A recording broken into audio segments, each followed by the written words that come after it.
మంచి బోధకుడైన యేసుక్రీస్తు ప్రభు నామములో అందరికీ వందనములు. ఇప్పుడు మనం చదువుకునే వాక్యం మార్కు సువార్త 14 అధ్యాయం 10-16 వరకు.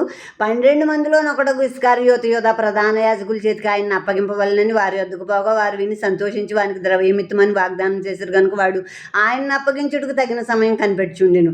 పులియని రొట్టెల పండుగలో మొదటి దినమున వారు పాస్కా పశువును వధించినప్పుడు ఆయన శిష్యులు నీవు పాస్కాను భుజించుటకు మేము ఎక్కడికి వెళ్ళి సిద్ధపరచవలనని కోరుచున్నావని ఆయన అడుగ్గా ఆయన మీరు పట్టణంలోనికి వెళ్ళుడి, అక్కడ నీళ్లకొండ మోయిచున్న ఒక మనుషుడు మీకు ఎదురుపడును.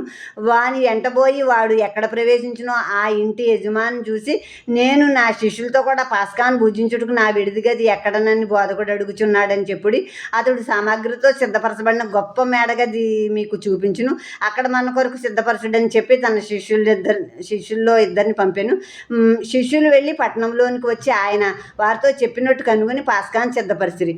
ఇప్పుడు యేసుక్రీస్తు ప్రభు 12 మంది శిష్యుల్లో ఒక శిష్యుడు ఇస్కరియోతు యూదా. ఇతను వెళ్ళి ఆ ప్రధాన యాజకులు అసలు యేసుక్రీస్తు ప్రభుకి విరోధులు కదా, వాళ్ళ దగ్గరికి వెళ్ళి నేను ఆయన్ని అప్పగిస్తాను అని చెప్పినప్పుడు వాళ్ళు సంతోషించారు. ఇప్పుడు మనవాడు అన్నవాడే మన శత్రువులతో కలిపితే శత్రువులకి ఎంత సంతోషం, అలాగే వీళ్ళు సంతోషపడి ద్రవ్యం ఇస్తాం, నీకు డబ్బులు ఇస్తాం, అప్పగించి అన్నారు.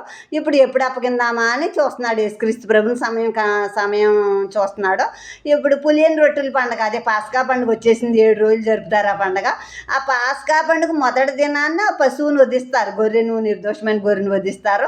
ఇప్పుడు ఆ పాస్కా పండుగ మొదటి దినాన్ని యేసుక్రీస్తు ప్రభు దగ్గర శిష్యులు వచ్చి అంటున్నారు, నీ కొరకు మేము పాస్కాని ఎక్కడ సిద్ధపరచాలని అడిగినప్పుడు యేసుక్రీస్తు ప్రభు మీరు పట్టణంలోకి వెళ్ళండి, ఒక నీళ్ళకొండ మోస్తున్న అతను మీకు ఎదురుపడతాడు, ఆ నీళ్ళకొండ మోస్తూ ఏ ఇంటికి వెళ్ళాడు అతను వెంట మీరు వెళ్ళి ఆ ఇంట ప్రవేశించి ఆ ఇంటి యజమానిని చూసి నా శిష్యులతో కూడా నేను పాస్కాను పూజించుటకు నా విడుదల గది ఎక్కడ అని బోధకుడు అడుగుచున్నాడని చెప్పండి అని శిష్యుల్ని పంపినప్పుడు వాళ్ళు వెళ్ళి అడిగినప్పుడు వాళ్ళు అలాగే సామాగ్రితో సిద్ధపరచబడిన ఒక గొప్ప మేడగదిని శిష్యులకి చూపించినప్పుడు అక్కడ పాస్కా విందు సిద్ధపరిచారు వీళ్ళు. అంటే మొదటి రోజు పాస్కా మొదటి రోజు ఇది. రెండో రోజున యేసుక్రీస్తు ప్రభు సిలువ వేయబడ్డారనమాట. ఇప్పుడు ఈ మేడగది ఈ మార్కు సువార్త రాసిన ఈ మార్కు గారిదే అని చెప్తూ ఉంటారు. ఇప్పుడు సిద్ధపరిచారు. ఇప్పుడు యేసుక్రీస్తు ప్రభు చెప్పినట్టే వెళ్ళి కనుగొన్నారు, ఆ మేడగదిలో పాస్కా విందు సిద్ధపరిచారు.